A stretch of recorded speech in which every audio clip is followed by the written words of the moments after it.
जैसे एक साल में दिवाली आते वैसे 5 साल में नीना विक्रम वर्मा जी आते हैं। जल सिर्फ रोडों पे है, घर में नहीं है। विकास को तो ढूंढना पड़ रहा है कि विकास रहता कहाँ पे। कि मेरा पैसा, मेरी रजिस्ट्री, फिर भी उसमें मकान बनाने की परमिशन नहीं है। धन संपत्ति के टाइम पे दिखती है, उसके बाद 5 साल दिखती ही नहीं है। जो व्यक्ति धर्मपुरी तो साइकिल से आया था, वो आज करोड़ों अरबों का मालिक बन के बैठ गया था। हमने उनको फोटोज में देखा है, पोस्टर में देखा, हमने सामने से कभी देखा ही नहीं। सेंट्रल में इनकी सरकार, प्रदेश में इनकी सरकार, यहाँ पर बीजेपी की नगर पालिका, उसके बाद आप क्या चाहते हो? मध्य प्रदेश का महासंग्राम शुरू हो चुका है। इस बार रण में एक नहीं, दो नहीं, तीन नहीं, बल्कि कई सेनाएं उतरी है, लेकिन मुख्य सेनाएं हैं दो। भारतीय जनता पार्टी वर्सेस कांग्रेस की ये लड़ाई बेहतरीन होती जा रही है। हम ये भी कह सकते हैं कि मध्य प्रदेश में इस वक्त हाई वोल्टेज ड्रामा चल रहा है। मध्य प्रदेश में क्या होगा ये जानने के लिए इस बार पूरा देश बेकरार है, क्योंकि ये लड़ाई शिवराज वर्सेस कमलनाथ की नहीं है, बल्कि कमलनाथ वर्सेस नरेंद्र मोदी की है। आज हम पहुंचे हैं मध्य प्रदेश की विधानसभा धार में। यहाँ हम लोगों से जान रहे हैं कि आखिर उनके दिल में क्या है, क्योंकि हर नेता का दावा है कि भाई जीतेंगे तो वो ही, लेकिन नेताजी का ये कहना बनता है, लेकिन उनके लिए जनता के दिल में क्या है ये तो जनता ही बता सकती है। तो आइए हम बात करते हैं यहाँ मौजूद कुछ लोगों से। धार विधानसभा में जो लड़ाई है वो sitting MLA Neena Verma versus Prabha Gautam की है। इस लड़ाई में किसकी जीत किसकी हार ये जानेंगे। क्या मैं आपका नाम जान सकती हूँ? हेमंत मेहता। हेमंत जी, जो धार विधानसभा सीट है, इस सीट पर नीना वर्मा जी का ही कब्जा है। क्या लगता है इस बार क्या होने वाला है? परिवर्तन दिख रहा है मुझे कि 100% ऐसा श्योर है कि जो मार्केट में जैसे हम लोग घूमते हैं रहते हैं यहाँ पर, तो इस बार परिवर्तन जनता चाहती है। धार की बहुत सारी चीज़ें ऐसी है कि जो पिछले 18-20 सालों में कुछ भी नहीं कर पाए धार के लिए। यहाँ की विधायक की तो ये हालत है कि लोग मतलब पहचानते नहीं, अगर मोहल्ले में निकल जाए कि विधायक है। एक बड़ी बात कह दी है इन्होंने कि यहाँ की विधायक को लोग पहचानते नहीं। ऐसी क्या वजह है? वो घर से बाहर नहीं निकलती? नहीं, कभी नहीं। तो उनकी जगह काम कौन करता है? नहीं, वो तो उनके कार्यालय ऑफिस से चलता है ना, जो करना है। तो आप फिर वोट किसको देने वाले हैं? क्योंकि यहाँ पर 3 महारथी उतरे हैं, क्योंकि नीना वर्मा जी के बाद अगर हम बात करें तो भारतीय जनता पार्टी से ही माफ कीजिए, राजीव यादव जी भी जो हैं वो मैदान में हैं, उन्होंने भी अपनी ताल ठोकी है, और साथ ही साथ प्रभा गौतम जी हैं जो पिछली बार बहुत ही कम मतों के अंतर से हार गई थी। तो इस बार आप किसे चुनने वाले हैं? नहीं, एक्चुअल में निर्दलीय का कोई वर्चस्व नहीं है, और अगर जीत भी गए तो काम कुछ भी कर नहीं पाते हैं, क्योंकि जो सरकार रहती है संगठित रहती है, और सरकार के यहाँ से जो कोई भी प्रतिनिधि किसी भी पार्टी का चुना जाए तो एक महत्व रहता है, वो कार्य करा सकता है। तो इसमें तो इस बार मुझे लग रहा है कांग्रेस पार्टी बाजी मार जाएगी, ये 100% लग रहा है। और यहाँ गाँव की और विधानसभा की जो स्थिति है आज की तारीख में, तो माहौल बता देता है कि कौन जीत रहा है। तो नीना वर्मा की स्थिति बहुत नाजुक है कि मेरे को लग रहा है काफ़ी अंतर से ये मामला हो सकता है इस बार। हम आपको बता दें कि मध्य प्रदेश में अभी तक हम जिन विधानसभाओं को में आपकी बात कर चुके हैं या हम मिल चुके हैं या कवर कर चुके हैं, वहां पर हमने आपको बताया कि कई ऐसे गढ़ हैं जो इस बार ढहने वाले हैं, और कई ऐसे गढ़ हैं जहां सेंध लग चुकी है। जो ढहें या ना ढहें, लेकिन वहां सेंध लग चुकी है। जैसे इंदौर की विधानसभा नंबर 4 के लोगों में भी इस बार नाराजगी नजर आई है। अगर हम बात करते हैं भोपाल के गोविंदपुरा क्षेत्र की, तो वहां के लोगों का भी ये कहना है कि भैया जो हमारी एमएलए हैं वो तो दिखती ही नहीं है, वो अपने महल से बाहर ही नहीं निकलती, इसलिए हम उन्हें वोट नहीं देना चाहते। और धार में जब हमने पहली बार किसी से बात की तो उनका भी यही कहना है। लेकिन हमारे साथ और भी लोग मौजूद हैं, हम उनसे भी जानेंगे। क्या आपका शुभ नाम? राहुल परिहार। राहुल जी, किसे वोट देंगे? हम तो चिन्ह के साथ ही जाएंगे, और जो 18 सालों से जिनको मौका मिला है उन्होंने कुछ किया नहीं है, तो अब जो भी होगा रिजल्ट आएगा ही सामने। तो ये वोट कमलनाथ के लिए है या ये प्रभा गौतम के लिए है? ये कमलनाथ जी के लिए भी बोल सकते हैं और प्रभा गौतम के लिए भी बोल सकते हैं। क्षेत्र के निर्माण के लिए, डेवलपमेंट के लिए, जो इतने साल से आप कॉलोनियों में वार्ड के चक्कर लगाएंगे तो कई वार्डों में विधायक जी और काम ही नहीं हुआ है। नालियाँ बह रही हैं, पानी, आप वसंत विहार सिल्वर हिल में जाएंगे, हमारे घरों के मंदिरों के आगे पानी है, तब महिलाएं जो आती है वो नंगे पाँव मंदिरों में जाती है, पहले नाली का पानी से पाँव गंदे होते हैं, उसके बाद मंदिर में चढ़ रही हैं। लोगों का कहना है कि नल तो है पर जल नहीं है, क्या ये सच है? जल सिर्फ रोडों पे है, घर में नहीं है। हर घर में आपको जाओगे तो सूखा मिलेगा, वहाँ पे गंदा पानी, नालियों का गंदा पानी आ रहा है, वहाँ गंदगी है पानी में। बिल्कुल। करण सिंह चौहान। करण जी, किसे वोट देंगे? अफसोस कांग्रेस पार्टी के साथ जाएंगे। मतलब जो धार है वो परिवर्तन चाहता है? बिल्कुल चाहता है। कमलनाथ जी की सरकार के साथ, पूर्ण बहुमत के साथ कांग्रेस के साथ लोग जुड़ना चाह रहे हैं। आपको क्या लगता है, क्या नीना वर्मा को एक मौका और देना चाहिए या प्रभा गौतम जी को देना चाहिए? बिल्कुल नहीं देना चाहिए नीना वर्मा को, मतलब बिल्कुल मौका नहीं देना चाहिए। और इसकी वजह क्या है? वजह क्या है कि कॉलोनी में कोई काम हुए नहीं है, पानी नाम की कोई चीज़ नहीं है, मतलब तीन दिन 4 दिन में नल आ रहा है। मतलब आपके लिए आपके विधायक की उपलब्धता कितनी मायने रखती है कि जो आपके क्षेत्र का विधायक है वो आपके एक फोन कॉल पे आपके लिए उपलब्ध हो जाए या जनता की समस्याएं सुने? आधी रात को गौतम परिवार आधी रात को मतलब खड़ा हो जाता हर बात के लिए, हर चीज के लिए। मैं अपने दर्शकों को ये बताना चाहूंगी बीच में रुककर कि जो प्रभा गौतम जी जो कैंडिडेट है धार से, उनके जो पतिदेव हैं गौतम जी, उनका बाल मुकुंद गौतम जी, वो एक समाज सेवी हैं जिसके चलते ये कहा जाता है कि वो किसी के भी दुख और सुख में खड़े होते हैं। और ये जो लोग हैं यहाँ पे मौजूद, उनका यही कहना है कि जब वो हमारे दुख सुख में खड़े होते हैं तो हमें भी उनका साथ देना चाहिए। बहरहाल सिर्फ यही एक बात है या विकास, क्योंकि मुझे ऐसा लगता है कि विकास भी एक जरूरी अगर मान लीजिए कि मुद्दा है बहुत बड़ा यहाँ पे, तो आपके धार का विकास नहीं हुआ इतने समय में? नहीं हुआ, 15 साल 20 साल से विधायक रहे लेकिन एक भी काम नहीं हुआ मतलब उनके उसमें। आप एक्चुअल विकास का मामला जो है, धार की जितनी भी कॉलोनियां हैं यहाँ पर भ्रष्टाचार इतना फैला हुआ है कि धारा 165 जो कि हटाना चाहिए था, अगर कांग्रेस सरकार शायद पूर्व में रहती तो वो काम हो चुका। जनता इतनी परेशान है कि जिनके प्लाट की रजिस्ट्री हो चुकी उन पे भी मकान बनाने के लिए वो तरस रहे हैं।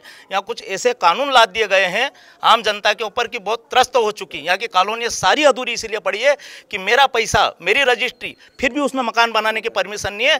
पूर्व में जो कलेक्टर थे उन्होंने पूरी तरह से रोक लगा दिया था, यहाँ विकास नहीं होने पर। ये विधायक जी जो हैं ये इन्हें सोचना था, सेंट्रल में इनकी सरकार, प्रदेश में इनकी सरकार, यहाँ पर बीजेपी की नगर पालिका, उसके बाद आप क्या चाहते हो? सारी चीज़ें आपके हाथ में, आप इस समस्या का हल करिए ना। जिनके लाखों रुपए फंसे हुए, आज गरीब तबके का आदमी 5 लाख रुपए का प्लाट खरीदता है, उसकी रजिस्ट्री हो गई, सब हो गई, नामांतरण, उसके बाद आप रोक लगा रहे हो कि इसके हम चेक कर रहे हैं। आपने उस कॉलोनाइजर को परमिशन दी क्यों जब आज आप हमसे चेक करवा रहे हैं? तो एक सबसे बड़ी धार जिले के अंदर तकलीफ है सभी कॉलोनाइजरों को। मेरी कोई कॉलोनाइज नहीं, मुझे उससे कोई, पर आम जनता की जो इनको 50 खबरें लोगों ने भेजी या आज तक उसको कहीं नहीं कर पाए। इनको सिर्फ बैठना है। पूर्व में जो सरकार रही थी उन्होंने एक 10 साल का कानून हटाया, धार जिला पूरा सुखी हुआ। 15 महीने में कमलनाथ जी ने जो काम करा, वास्तविक में मैं किसी पार्टी पॉलिटिक्स के मैटर में नहीं जाना चाहता हूँ, बाकी ये काम नहीं कर पाए। जनता की जो ओरिजिनल तकलीफ है ये कभी उस चीज़ को हल कर ही नहीं पाए। यानी आप ये कहना चाहते हैं कि नीना जी ने कभी समझा ही नहीं कि आप लोगों का दर्द क्या है? नहीं समझा ना। अच्छा, अपन चाहते हैं कि जो कुछ चीजें ऐसी जो कॉलोनी करती है, नगर पालिका, नाली वगैरह, ये इनका काम है। विधायक का काम है कि जो कानून से त्रस्त है लोग, एक्चुअल में जो कानून बदलना चाहिए धार जिले के लिए, प्रदेश में 4-5 जिले हैं आदिवासी बहुल्य क्षेत्र, उसका इन पे बिल्कुल ध्यान नहीं हो रही। अगर ये कमलनाथ जी आए तो ये आस लगा के बैठे हैं कि वो कानून सारे लोगों के लिए बनाए जाएंगे और उसका बहुत सुखद अनुभव प्राप्त होगा। हम आपको बताना चाहेंगे कि जिस आशियाने के लिए प्रधानमंत्री नरेंद्र मोदी ऐसा बार बार कहते हैं कि मैं हर एक भारतीय का घर का सपना पूरा करना चाहता हूं और इसीलिए मैंने प्रधानमंत्री आवास योजना की भी शुरुआत की है। लेकिन एक बड़ा आरोप धार से सामने आ रहा है कि भारतीय जनता पार्टी की सरकार में जिनके खुद की ज़मीनें हैं, जिनकी खुद की रजिस्ट्री है, वो भी अपना खुद का घर नहीं बना पा रहे हैं। और ये वाकई में सवाल भी है कि भाई ऐसा क्यों है कि विधायक की नींद ही नहीं खुल रही। और कहीं ना कहीं ये एक तकलीफ भी है, ये एक पीड़ा भी है और इस पीड़ा से मुझे लगता है कि हर इंसान कनेक्ट कर सकता है, क्योंकि घर एक परिवार का, एक महिला का और सभी का सपना होता है। बहरहाल आपका शुभ नाम? सादिक शेख। सादिक जी, किसे वोट देंगे? विकास को ही वोट देना, विकास हुआ ही नहीं है धार में। लेकिन विकास को वोट देना है तो बीजेपी तो विकास के नाम पे ही चुनाव लड़ रही है, क्योंकि उनके पास तो सीएम फेस ही नहीं है। विकास बीजेपी ने क्या करा? नीना वर्मा जी भी नहीं करा है। इंजीनियरिंग कॉलेज के लिए उद्घाटन हो गया है, जगह नहीं है। मेडिकल कॉलेज के लिए उद्घाटन हो गया है, जगह नहीं है। तो कैसा विकास है? विकास को तो ढूंढना पड़ रहा है कि विकास रहता कहाँ पे है। पर आज तक दिखाई नहीं। विकास को तो ढूंढना पड़ रहा है कि विकास रहता कहाँ पे है। ये एक बड़ी बात कह रहे हैं कि विकास को ढूंढना पड़ रहा है। विकास आखिर है कहाँ, कि विकास कहाँ है? ये तो दूरबीन से ढूंढते हैं, आप तो कभी मिलता है? अरे विकास तो हुआ है। जो व्यक्ति धर्मपुरी से साइकिल से आया था वो आज करोड़ों अरबों का मालिक बन के बैठ गया धार में। विकास तो बिल्कुल हुआ उनका, लेकिन उनके लोगों का हुआ है। उनके लोगों का, ये मतलब भारतीय जनता पार्टी ने यहाँ कोई काम नहीं किया। आपका शुभ नाम? सूरज ही नाम है मेरा। विकास करने के लिए लोगों की समस्या जानने के लिए बीच में आना पड़ेगा। हमने उनको फोटोज में देखा है, पोस्टर में देखा है, हमने सामने से कभी देखा ही नहीं उन्हें। हमारी इसमें कोई समस्या सुनने वो आई नहीं है आज तक। जनसंपर्क मैंने सुना है, जनता कह रहे हैं कि अभी तो काफी तूफानी जनसंपर्क कर रही है मैडम। बस वो जनसंपर्क के टाइम पे दिखती हैं, उसके बाद 5 साल दिखती ही नहीं है। और हमारे यहाँ तो वो करने भी नहीं आई है बहुत बार, हमने देखा ही नहीं। आपको ये उम्मीद है प्रभा गौतम जी से कि वो 5 साल गायब नहीं होंगी? नहीं, बिल्कुल नहीं होगी। और इसकी वजह क्या है? आपको इतना विश्वास क्यों है कि अगर आपने कांग्रेस को वोट दिया तो? परिवार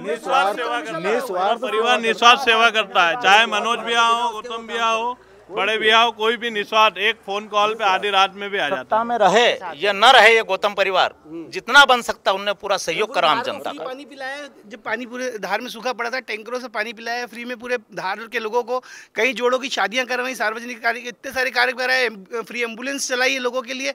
ये काम आज से नहीं, हमेशा से करता है परिवार। वो कभी आज तक राजनीति में ऐसा नहीं कि वो विधायक बन गए इसलिए कर रहे हो। जब वो बिना इसमें पद के इतना काम कर सकते हैं तो जब उनको अगर पद दिया जाएगा तो क्यों नहीं करेंगे। तो हम सबका परिवर्तन चाह रहे हैं बस। माननीय विधायक जी ने आज तक ऐसा काम नहीं किया। जैसे एक साल में दिवाली आते वैसे 5 साल में नीना विक्रम वर्मा जी आते हैं। ये कह रहे हैं कि दिवाली तो फिर भी हर साल आती है, लेकिन नीना वर्मा जी जो है वो 5 साल में एक बार आती है। वो लीप ईयर से भी ज़्यादा समय लेती है आने में। बहरहाल हमने तो आज सुबह भी आपसे कहा था, जब हम धर्मपुरी विधानसभा में मौजूद थे, हमने बताया था कि जो नेता हैं वो नेता तभी नजर आते हैं जब चुनाव आते हैं। तब वो जलेबियाँ बनाते हैं, ढोल बजाते हैं, दिए बनाते हैं और तरह तरह की नौटंकियाँ करते हैं और जनता का दिल उसी में ले जाते हैं। लेकिन अभी मैं जिस विधानसभा क्षेत्र में मौजूद हूँ वहाँ पर लोगों का कहना है कि हम माफ कीजिए, हम प्रभा गौतम को जो वोट है वो इसलिए नहीं दे रहे कि वो अभी आई हैं और हमें उनसे उम्मीद है क्योंकि नीना वर्मा ने काम नहीं किया, बल्कि उनका कहना है कि हम प्रभा गौतम को इसलिए वोट दे रहे हैं क्योंकि ये परिवार सालों से, जब सत्ता से कोसों दूर था तब भी लगातार लोगों की मदद करता रहा है। और भी लोग हैं हमारे साथ मौजूद, शायद बीजेपी के लिए एक आधी वोट इस वोट से निकल जाए। अब हम बात करते हैं लोगों से। आपका शुभ नाम? जीवन पटेल। जीवन जी, क्या कहते हैं, किसे वोट देंगे, बीजेपी या कांग्रेस? कांग्रेस को देंगे। टाइम पे खाद नहीं आ रहा है और योजना नहीं मिल रहा है, किसान बहुत परेशान है। लेकिन हमारे तो मुख्यमंत्री जी खुद ही किसान हैं, फिर किसान कैसे परेशान है? टाइम पे खाद नहीं आ रहा है, अभी किसानों दोनों में बहुत परेशान है। कम से कम 15 दिन हो गए हैं, तो कल आना परसों का आना, खाद नहीं आ रहा है, गोदाम फुल भरे क्या। और फसल में हमारे मुख्यमंत्री जी का कहना था कि जो भी खाद की कालाबाजारी करेगा उसके नाम पे रासुका लगाई जाएगी, पर आज तक कितनी रासुका लगी किसी को नहीं पता। और खाद की कालाबाजारी खुला आम अभी भी चल रही है। यूरिया 350 रुपये में मार्केट अभी भी अवेलेबल, पर सोसाइटियों में उपलब्ध नहीं हो रहा। तो एक और बड़ी समस्या, जो धार जिला है ये ग्रामीण क्षेत्र भी है, इसलिए ये समस्या एक बड़ी समस्या है यहाँ के लोगों की। कई ऐसी समस्याओं पर हमने लोगों से बात की और जितने भी लोग यहाँ मौजूद थे, लगभग अभी तक मैंने जितनों से भी बात की है, सभी कांग्रेस सपोर्टर ही नजर आ रहे हैं। उनका कहना है कि इस बार बदलाव करेंगे क्योंकि उनकी जो विधायक है वो उनके बीच नहीं पहुंचती। ये एक बड़ी शिकायत है। क्या मैं आपका शुभ नाम जान सकती हूँ? नारायण सोलंकी। इधर आ जाइए नारायण जी। क्या कहते हैं आप किसे वोट देंगे? कांग्रेस पार्टी को देंगे वोट, और किसको? आप इसलिए तो नहीं कह रहे क्योंकि यहाँ सारे ही कांग्रेस कह रहे हैं? नहीं, ये जो अभी प्रभा गौतम जो खड़ी हुई है हमारे यहाँ से, इनके परिवार का जितने भी सदस्य सब ने निस्वार्थ सेवा की है, बिना मतलब अपने मतलब के निस्वार्थ सेवा की और करते रहे और करते रहेंगे। ये नहीं कि आज चुनाव में खड़े हो गए तो भाई हम ये ऐसा कर देंगे वैसा कर देंगे, ये कभी नहीं बोला उन्होंने। निस्वार्थ सेवा करते हैं ये। क्यों? तो निस्वार्थ सेवा वर्सेस विधायक की लड़ाई है ये। हाँ है वो। हम आपको बता दें कि समाज सेवी, जैसे मैंने पहले भी बताया था कि जो गौतम जी हैं उनका नाम, बालमुकुंद गौतम जी का नाम समाज सेवियों में शामिल है। वो नेता नहीं है, वो राजनेता नहीं है, वो सिर्फ समाज सेवी है। और यहाँ की जनता अब एक समाज सेवी को मौका देना चाहती है क्योंकि उनका कहना है कि वो ऐसा विधायक नहीं चाहते जो 5 साल में एक बार नजर आए और जिसे उनके दुखों की चिंता ही ना हो। बहरहाल इस विधानसभा के इस क्षेत्र में जहां हम अभी मौजूद हैं, यहाँ की जनता कांग्रेस को सपोर्ट करती है। आगे धार विधानसभा में जनता का मूड क्या है ये जानने के लिए आप हमारे साथ बने रहिए। हम आपको बताएंगे हर वार्ड की सच्चाई और ये भी बताएंगे कि किसके पलड़े में जो जनता का वोट है वो जाने वाला है और वोट क्यों जाने वाला है। बहरहाल अगर आप यह जानना चाहते हैं कि नेताजी क्या कह रहे हैं, उसके पीछे की हकीकत क्या है, कहां क्या चल रहा है, तो देखते रहिए वीके न्यूज़। वीके न्यूज़, राष्ट्र के नाम।